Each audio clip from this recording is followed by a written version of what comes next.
So again, if we think of building your personal brand in 3 steps, that first step of the pyramid is the platform development. But then the second step, once you've done the platform development, is what I call brand and buzz building. Now here's the problem. Everybody wants to start with brand and buzz building because that's the fun part. That's the part where you're going out there and you're promoting your brand.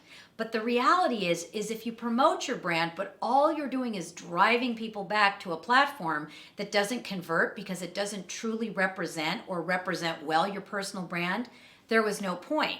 So what I find is this is where people end up spending a lot of time and a lot of money on their personal brand, but without having the results. So I just want to say again, it's really important to do your platform development first. It's really important to get those pieces of your platform in place first. Then you can move on to phase 2, which is the brand and the buzz building.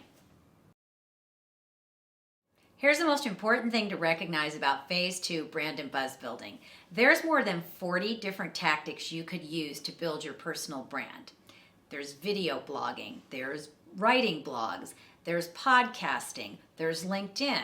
There's all kinds of things you can do to build that personal brand. Well, obviously, no one's going to do all 40 of them. One, you wouldn't take the time to do that. You also wouldn't spend the money to do that. But most importantly, all 40 aren't of equal weight in building your personal brand. It really depends on a few factors. And one of the things it depends on is where does your audience consume information? In other words, the people that you're trying to reach with your personal brand, are they more likely to be on Facebook or are they more likely to be on Instagram? Or are they more likely to listen to you or find you on a podcast, or are they more likely to go to YouTube and see you on a video? Those are the kinds of things you have to think through as you create a strategy for how to put your personal brand out there. And I just want to say that to me, it's really, really important. Whenever I work with a client, I always start with a strategy before I go out and build their brand. Because until you know that strategy for building your personal brand, you're just sort of trying things out and seeing how they work. That's where people end up spending a lot of time and a lot of money, or I should say wasting a lot of time and wasting a lot of money, because they haven't started by thinking through a strategy for how to build that personal brand in terms of the tactics that they use. One of the things to keep in mind as you're building that personal brand in phase 2 is that as you are using those tactics to build your brand, this is a marathon, it's not a sprint. You know, in my experience, it only really takes about 3 to 5 tactics to build a personal brand. You don't have to do a whole lot, but what you do have to do is do those tactics consistently and well over time. If you do that, what you'll find is that you build a personal brand that's solid, that's steady. You know, so many people think it's a one in, one out factor. So they go, all right, if I do a blog post tomorrow, I'm going to get this media person to follow me. If I do a blog post, then I'm going to get 100 people to follow me tomorrow. And it really doesn't work that way. The way it works is that consistent quality over time. Building that personal brand over time is what eventually leads you to this place where you're seen as a thought leader. So going back to the pyramid, here's what you've done. You've created that foundation for your personal brand. You've chosen your tactics and been building your brand and your buzz. And now you're finally at that pinnacle, the top of the pyramid of thought leadership.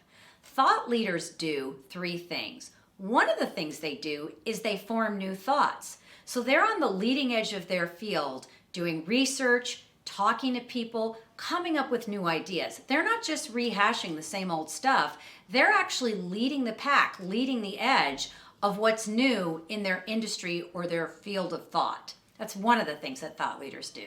The other thing thought leaders do is they generate a lot of content. Now again, the content might be books, the content might be podcasts, the content might be video, the content might be blogs, the content might be speaking. The kind of content they generate isn't really what's important. What is important is there's someone that you know you can rely on to consistently put out good quality content about their area of thought leadership.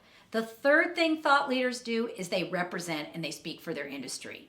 They might speak at conferences for their industry. They might be on panels for their industry. They might be someone the media calls for comments or quotes or expertise in their area, but there's someone who speaks for their industry one way or the other.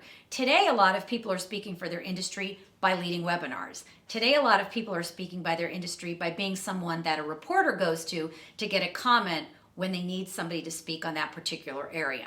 But the point is if you're going to be a thought leader, you get there through an organic process of building a platform, doing your brand and buzz building, and then being someone who's creating these new thoughts, who's speaking for the industry, and who's generating content about your area of expertise. If you do that consistently and well, you will end up having a personal brand that has you raise way above other people in your field or other people in your industry.